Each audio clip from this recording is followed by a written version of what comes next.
Hello everyone, I know it's been a while since my last recording session, but I basically was in Rhode Island for the past week at this time of this recording, and I just gotten back. So now it's time to return to our countdowns of my least favorite to favorite Friendship is Magic episodes. And our next stop is my personal favorite season, Season 4. There's really...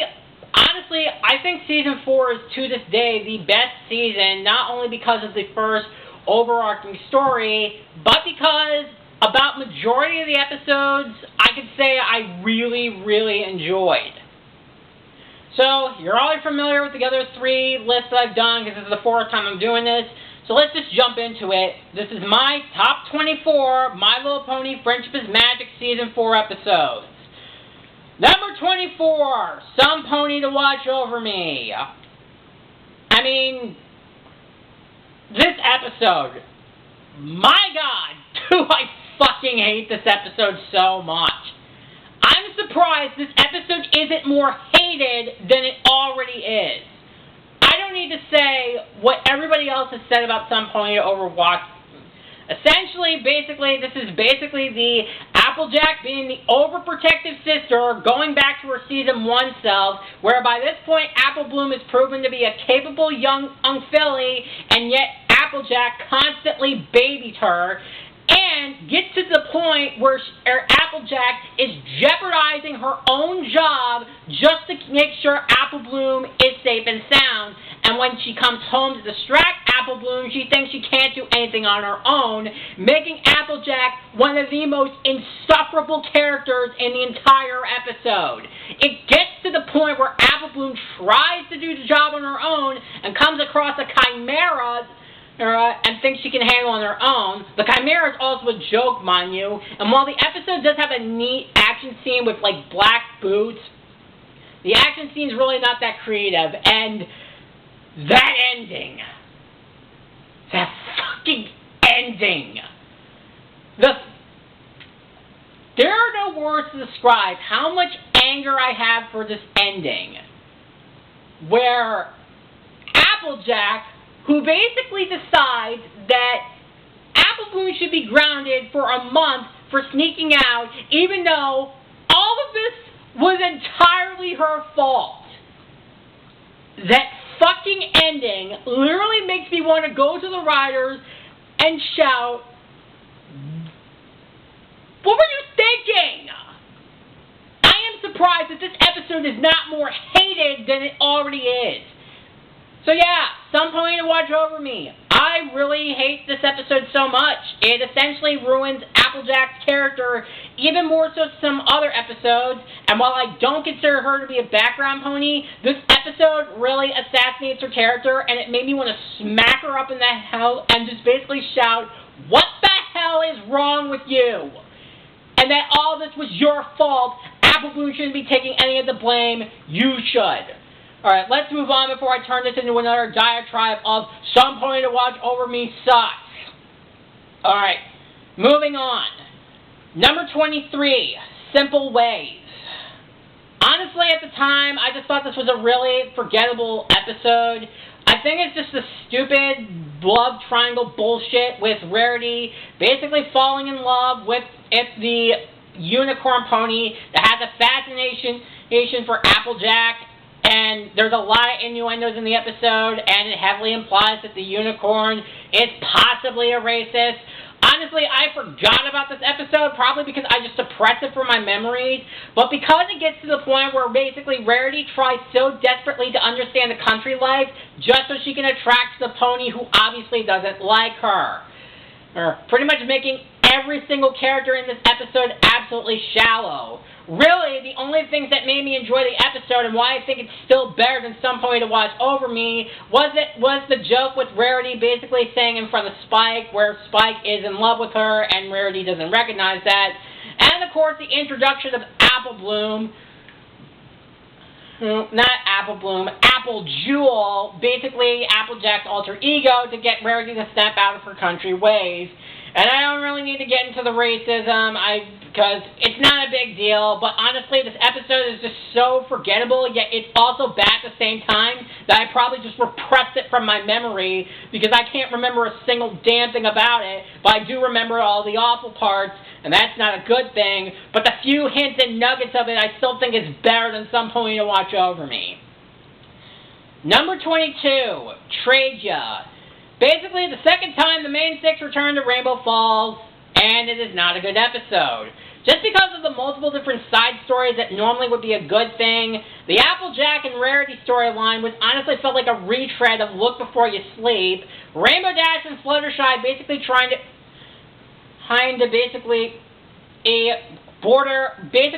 get a Daring Do book Rainbow Dash wants and ends up trading basically an Orthrus for Fluttershy, and then we get that ordeal. And then, while I will admit Pinkie Pie basically trying to sell all of Twilight's old books, I did get a few laughs about it, but because the three storylines are really just not that interesting, either because you got one storyline that's actually kind of funny, another one that's really boring, that's just retreading a season 1 episode, and another one that's absolutely insufferable that I'm just wanting to slap myself and wondering when it's going to be over.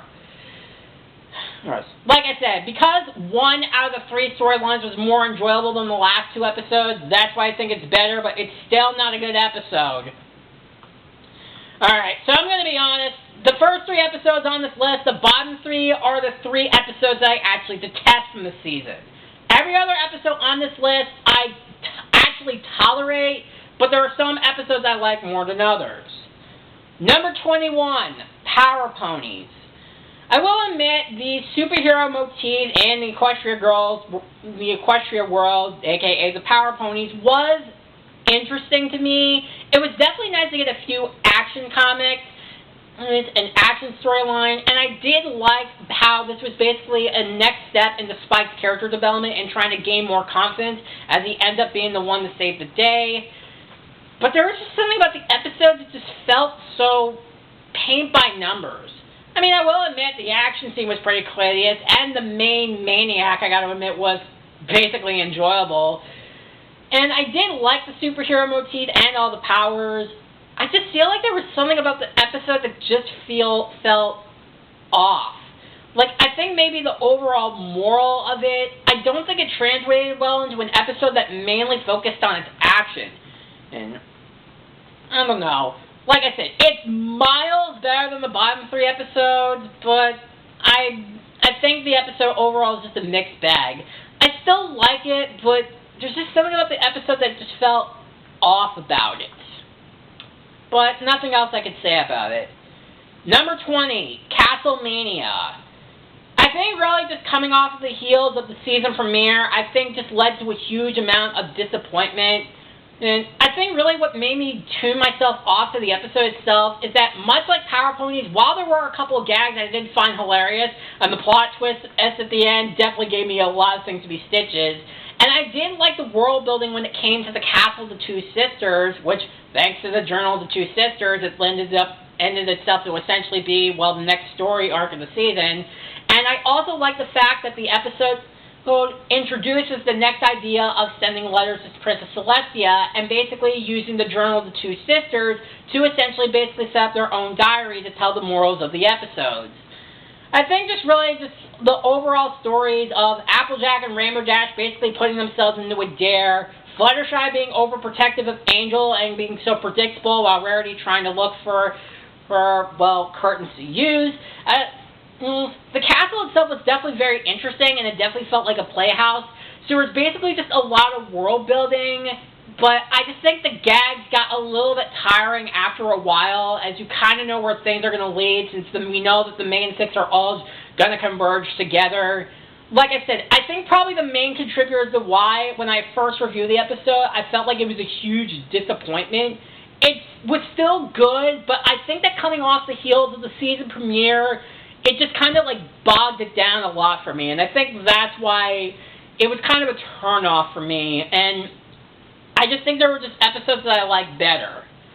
Alright, number 19, Leap of Faith. In case you're wondering, no, the Flim Flam Brothers coming back for their second appearance is not the reason why this episode barely scrapes the top 20. Getting that positive out of the way, I will give the Flam Flam Brothers this. They were actually a lot more tolerable the second time around compared to Super Speedy. The song I did find a little bit more interesting, and this was the 5th, but this is the first episode on the list that basically deals with an overarching narrative where essentially all the main 6's elements of harmony are put to the test. And because I mentioned the Flam Flam Brothers, this episode mainly focused on Applejack when her element of honesty is put to the test, when she wants to expose the Flim Flam Brothers' lies, but with their exceeding tonic helping out Granny Smith getting over her fear of water, in seeing her happy and spending time with Apple Bloom, she doesn't want to tell the truth, until obviously the stunt goes too far where Granny Smith almost gets herself killed, and how nobody holds the Flim Flam Brothers liable for this. But essentially this is where Applejack's honesty is essentially put up, where essentially while telling a lie might be good to try to help out your friends and family, it doesn't feel good trying to hide the truth, and basically helping out another pony who I heard is voiced by the same guy that voices Mega Man in the old Mega Man cartoon dub, and getting basically Ian Object, which was a bit based off the Flim Flam Brothers' lies. Now, honestly, I think out of all the Rainbow Key episodes, which I'll get more into that later, honestly, this one's probably my least favorite, only because we kind of know where it leads to, but we understand why it has to happen, because as I said, this is the episode where Applejack's element of honesty is put to the test. Yes. So, as the first Rainbow Key episode on this list, I still think it's good, but you kind of know where it's going to lead to, and you know that it's just going to boil over until Applejack runs out of options. But it's still a good episode, but I think I just feel like the Rainbow Keys are, well, better than the other episodes. Number 18, the Equestria Games. Alright, so let's obviously get the big elephant out of the room out of the way. Obviously, the Equestria Games, as I said in the last list, were basically hyped up by the end of Season 3 and most throughout Season 4, since, as I said, the Equestria Games was essentially MLP's version of the Olympics. And this episode had been the Equestria Games were brought up in multiple sidekicks. It's Games Pony Play, Just for Sidekicks, Rainbow Falls, and 3 episodes were kind of building up to what the Equestria Games was. And the payoff was essentially another Spike episode. Now, obviously the main contributor as to why the Equestria Games is this low is obviously the massive false advertising for the Equestria Games, where they built this entire event up, and it was basically the last episode before the season finale, and yet the entire episode basically focused on Spike's confidence yet again. And I, like many in the fandom, I felt like I was conned, and it felt like it was a far cry from what we were told. And obviously a lot of that disappointment is a main contributor of why this episode is so low on my list. Now, it's not god-awful by any means. Even though this is yet another Spike confidence episode, I did like how it was a little bit better translated. And this was also the first time where essentially we see that Spike is honored as Spike is the Great and Glorious after saving the Crystal Empire from the season premiere. And I did like how Spike was able to regain his confidence to essentially basically help save the day when things get out of control through the contrived conveniences of the unicorns getting their magic taken away, which I know was a parameter to prevent any teams from cheating, but it was like, if you didn't know that this was going to happen, you need to turn the magic back on. And I did like that they basically managed to avoid the stupid pitfalls that I thought they were going to go through earlier in the episode, especially when Spike thought that he basically lit the torch with his mind. I'm glad that they stopped that right away. But of course, the main thing that I, to this day, nearly almost a decade later, cannot sit through is when Spike has to sing the Cloudsdale National Anthem, because he thought Ponyville was going to win the most events, and then Shining Armor informs him that Cloudsdale ended up winning the most events, and Spike didn't know the lyrics. to this day, I still cannot sit through that scene because of how ear-bleedingly awful it was. And I understand that that was the intention, but if the audience is suffering, then it's not funny. It was one of those scenes where it felt like if my ears could puke, they would. It was not just because Spike was embarrassing himself, but how unnecessarily long they held on this gag. As I said, I skipped through the entire episode, that portion of the episode, anytime I watched this episode. The only time I sat through it was through a situation that happened where I basically stayed at a friend from high school's house at the end of my first semester at college, and this exact episode was playing on TV. I sat down and watched it, and because it was on cable, I could not fast forward through it, and it was exactly what I thought of how awful it was.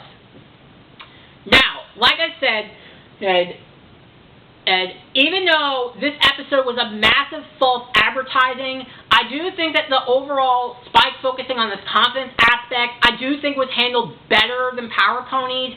And when they did focus on the events, it was definitely very interesting. So there was some good about this episode, but obviously the amount of massive false advertising, and because there were just a lot of things in this episode that were just not funny, is what holds it back from being in the top 15.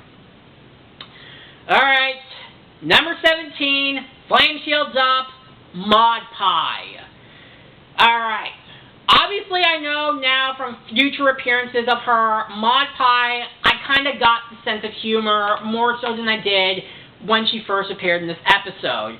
I definitely got a lot more humor out of it, obviously because, as I said, after seeing characters like Lucy from the Loud House, or Hikage from Senran Kagura, or the Goths from the Redonkulous Race, I did get a lot more out of Maud's humor than I did in future episodes.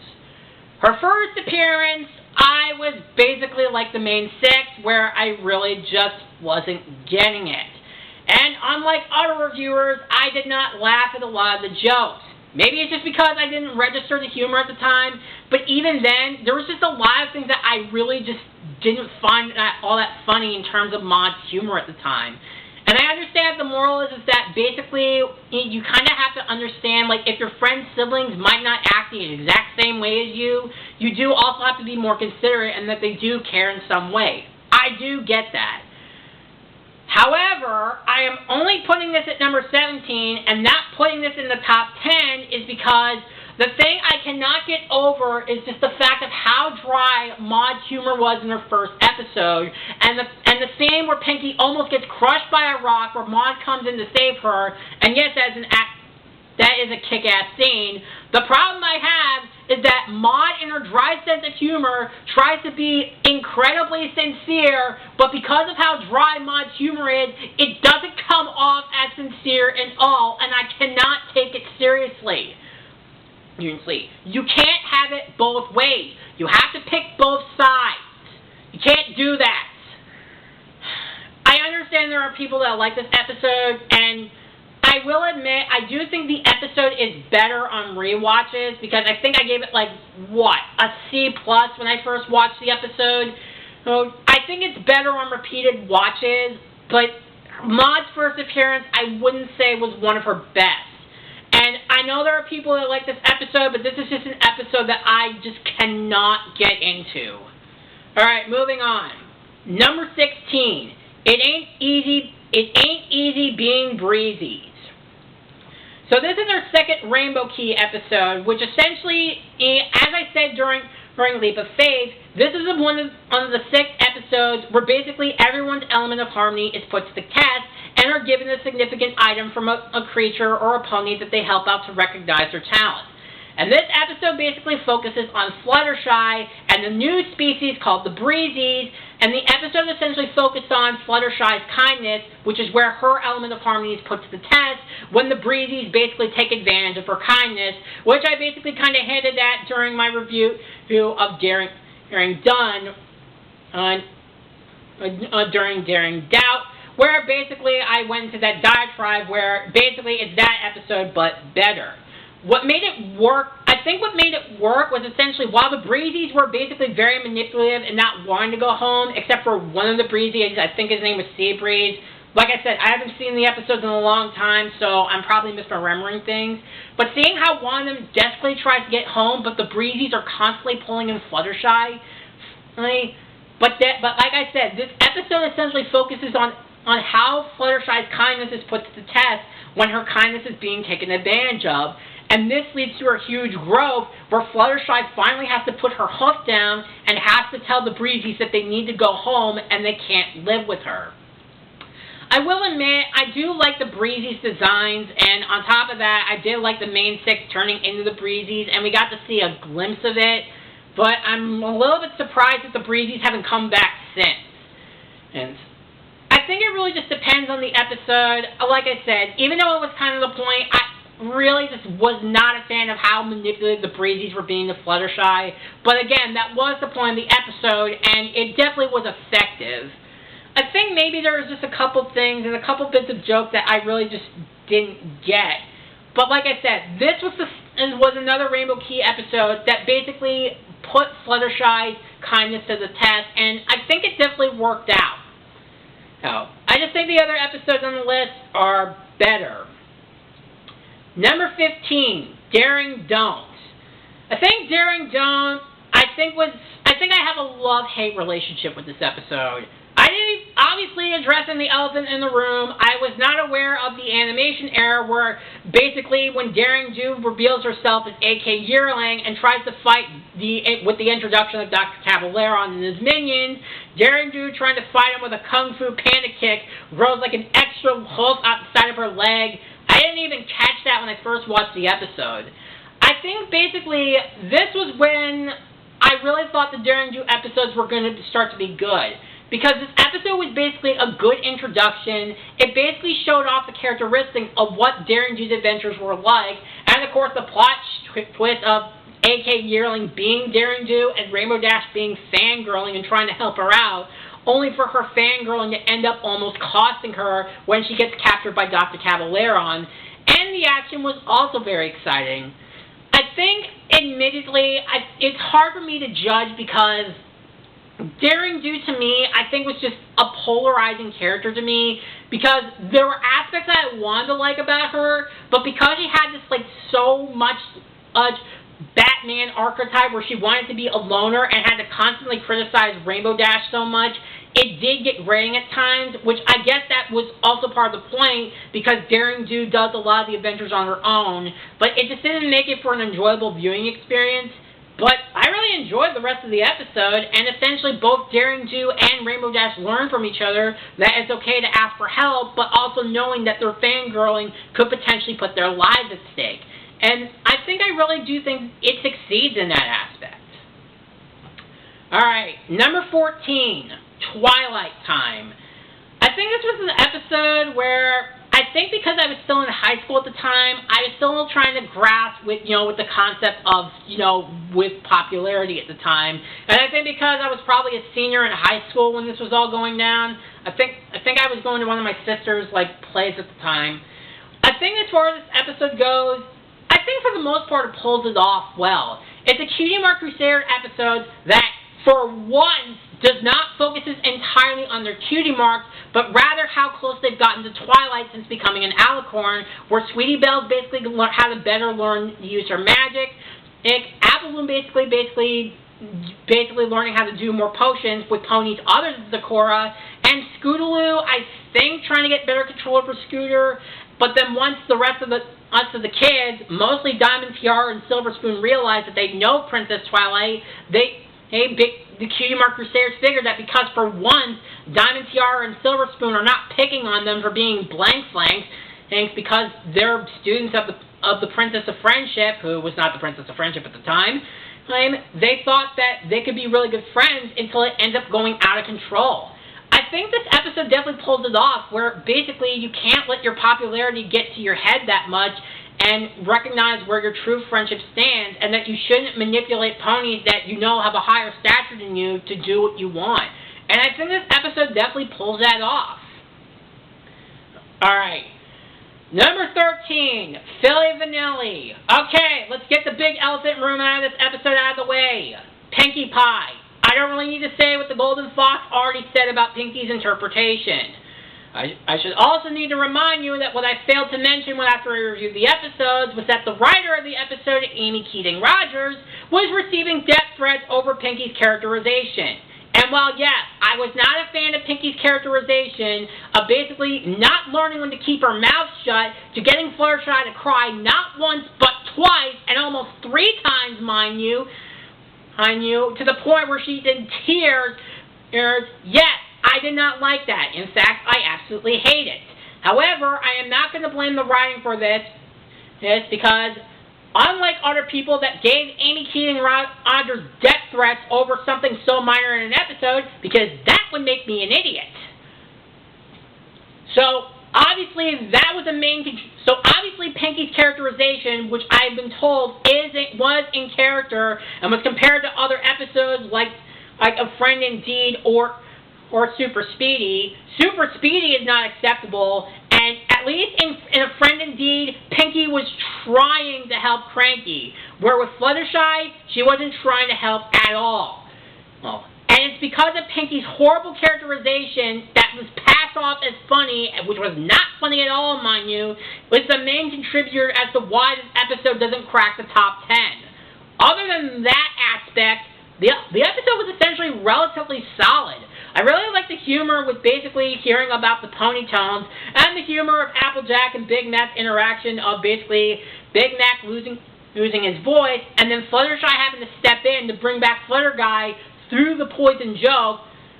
Actually one of the few times where the poison joke actually helped. And just hearing the Ponytones and hearing Fluttershy gain more and more confidence in the singing, but also learn to take baby steps with doing something that she liked. And eventually, she was able to come out of her shell, but continuing to make the baby steps, and that is huge character development for Fluttershy. And Rarity was also being very understanding of the entire thing, and there were a couple of jokes that weren't Pinkie Pie related that actually made me laugh. So yeah, this was overall a very solid episode, but again, because of Pinkie's horrible characterization, and it basically holds the episode back from being in the top 10. But I still think it's a good episode if you're willing to stomach anytime Pinkie Pie's on screen, which, by the way, if you cut her out of the episode, you won't miss anything.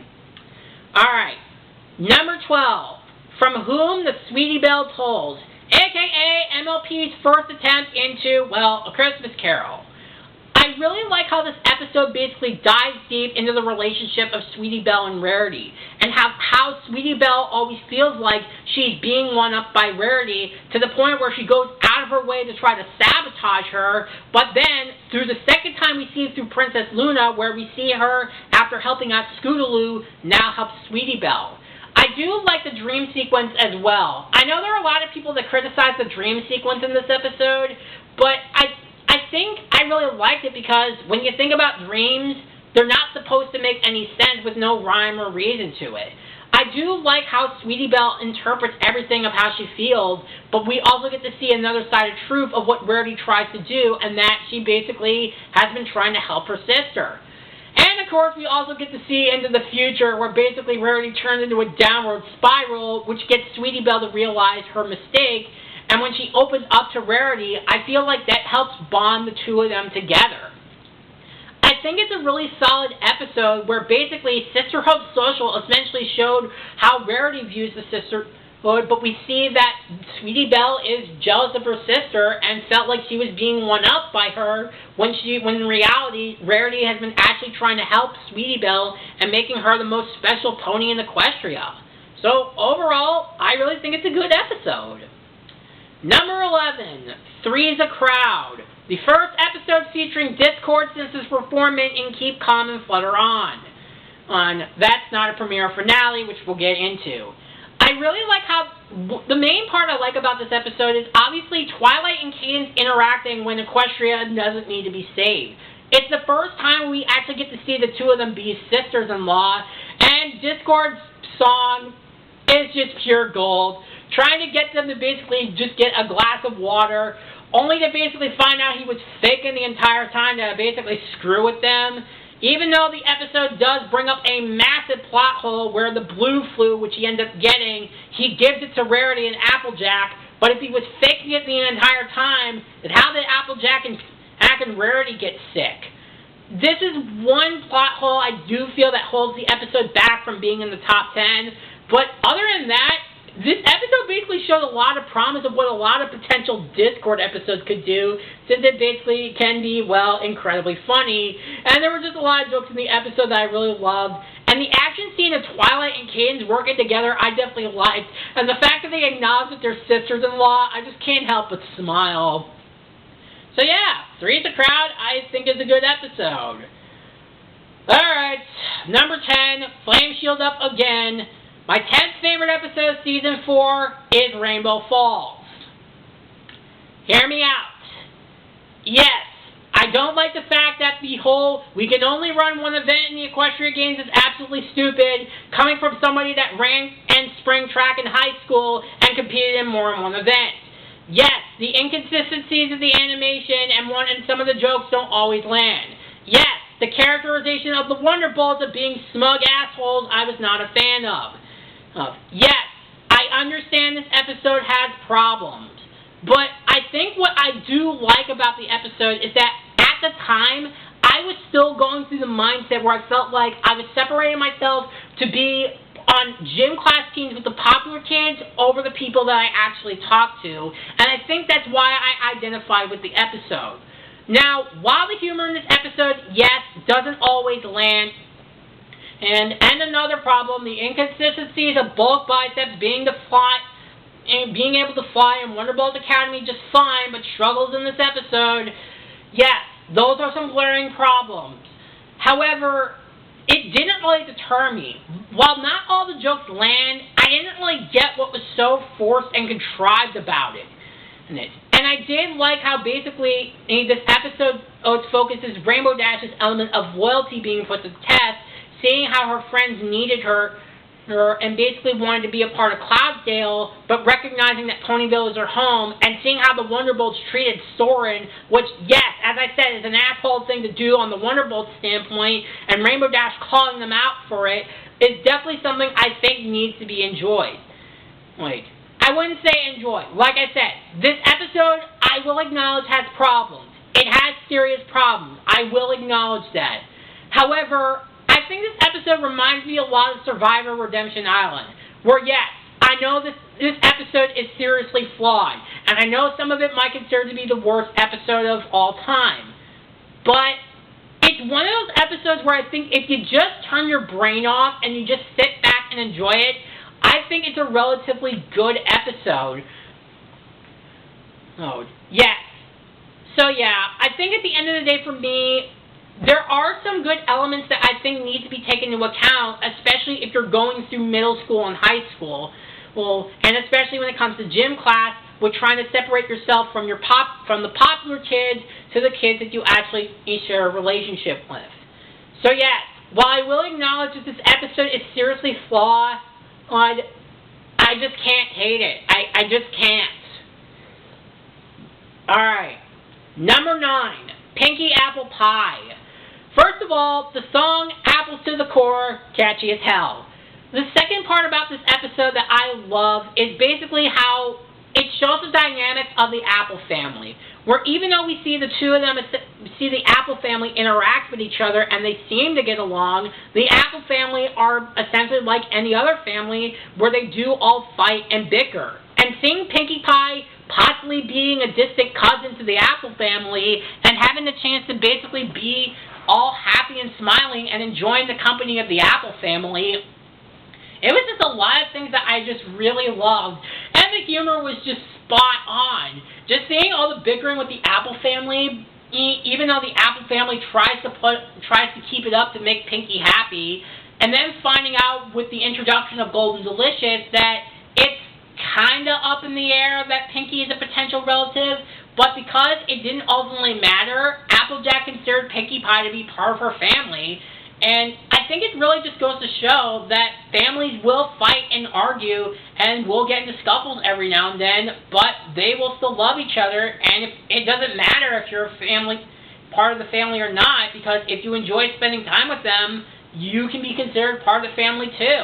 And I think this episode is just, honestly, just a bucket of fun for me. Number 8, Rarity Takes Manhattan. Yes, I know this episode does have occasional pacing problems. Yes, I think Siri Pommel is an absolute stuck-up bitch who deserves to burn in the fires of hell. But as somebody who basically lived in New York for basically 23 years of his life, I'm inclined to like Manhattan as a location. And the Generosity song, I definitely thoroughly enjoyed a lot. And this was the very first Rainbow Key episode where basically Rarity's generosity is essentially put to the test, where after she basically finds out that Siri basically steals her design and forces her friends to do slave labor, which honestly I think admittedly is kind of catharsis for her, given how her friends forced her to make all the dresses that she wanted back in Suited for Success. It basically felt like catharsis by proxy. But when she saw that her friends were not there, she realized that she'd gone too far and was willing to own up to her mistake, and that she was willing to give up her position of being accepted into the design of Manhattan to try to win her friends back.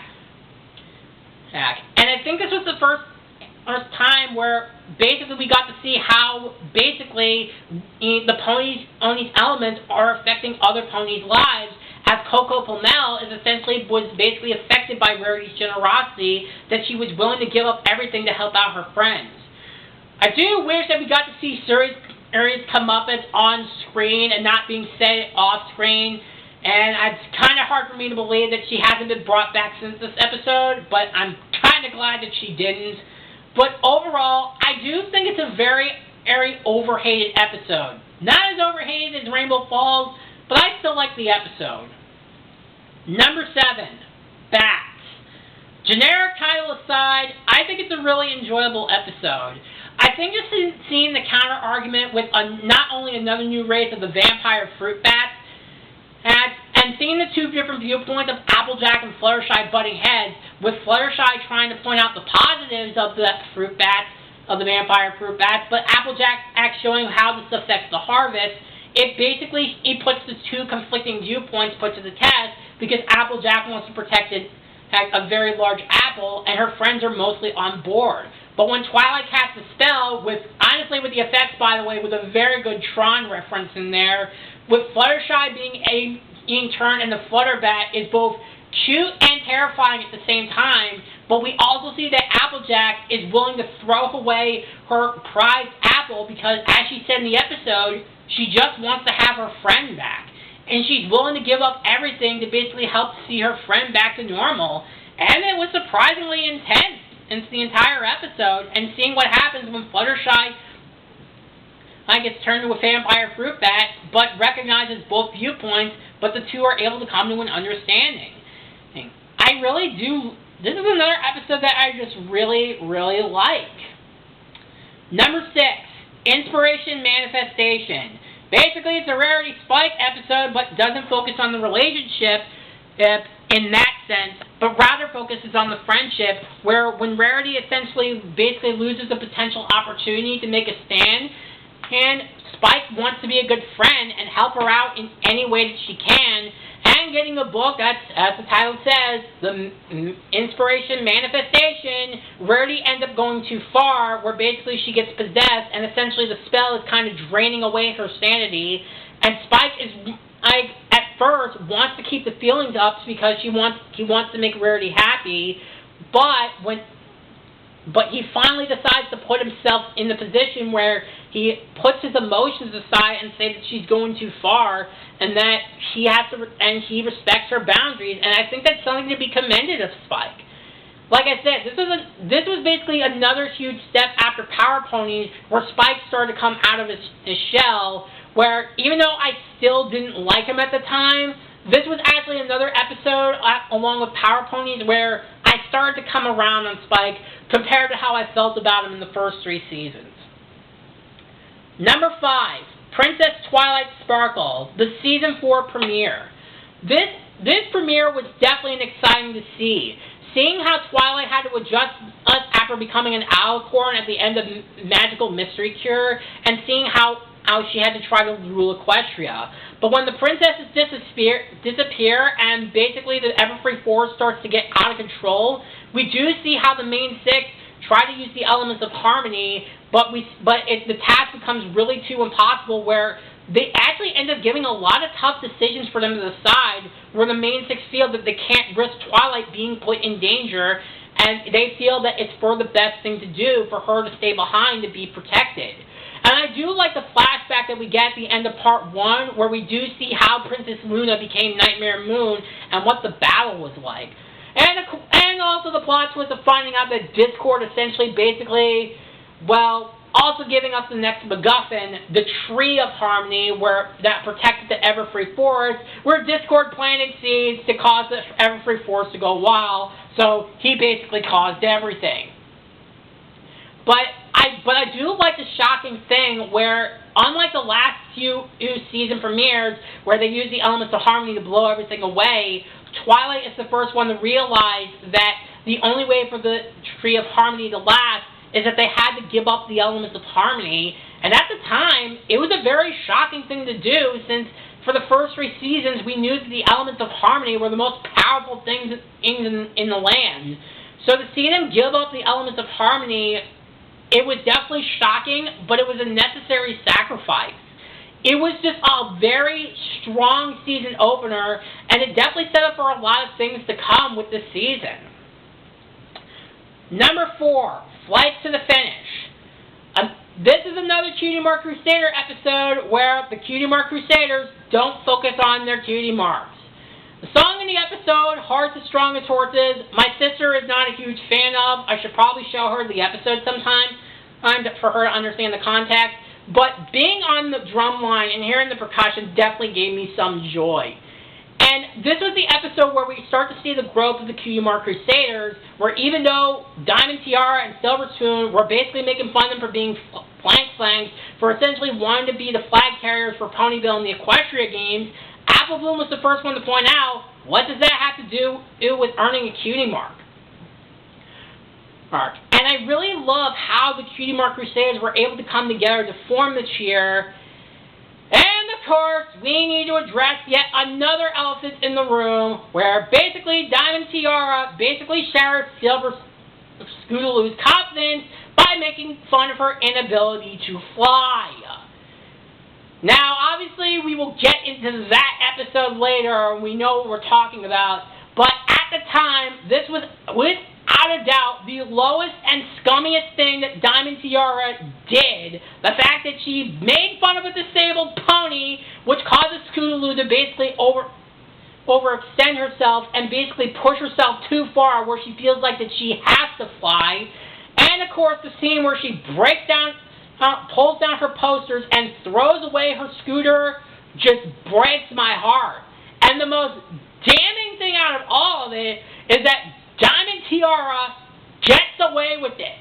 Nobody scolds her. Nobody tells her off. She doesn't even get a fucking slap on the head for doing this. She ends up getting a slap on the wrist, where we do get a good outcome, but it's like, are you fucking kidding me? But aside from that, this ends up leading to probably the best scene, where we see that Rainbow Dash, who also was trying to put on a facade for Miss Harshwinnie for most of the episode, she tells Scootaloo that it doesn't matter if she can fly or not, because she's still an awesome pony no matter what. And that gives Scootaloo's confidence back for her to basically work together with the Cutie Mark Crusaders, where they do become the flag carriers for the Equestria games. Yeah, the one-off joke at the end of them basically getting their cutie marks and flag carrying, yeah, that kind of ruined it at the end. But other than that, it is still a very, very solid episode, and they're still kids. They're still learning and developing, so I just really had a ball with this episode. Number 3, Pinkie Pride. Alright, this is essentially our second to last Rainbow Key episode, but I think it's the best one before the finale. Now, what I do like about this episode is that, much like Magical Mystery Cure, Pinkie Pride is essentially a musical where a lot of the songs basically keep the story moving forward. And essentially, it's that Pinkie is the best party planner ever, but it's the introduction of her rival and you know who, In Cheese Sandwich, who is voiced by Weird Al Yankovic. And of course, the songs in this episode are an absolute joy and ball, and I can't help but crack a smile every time they're on screen.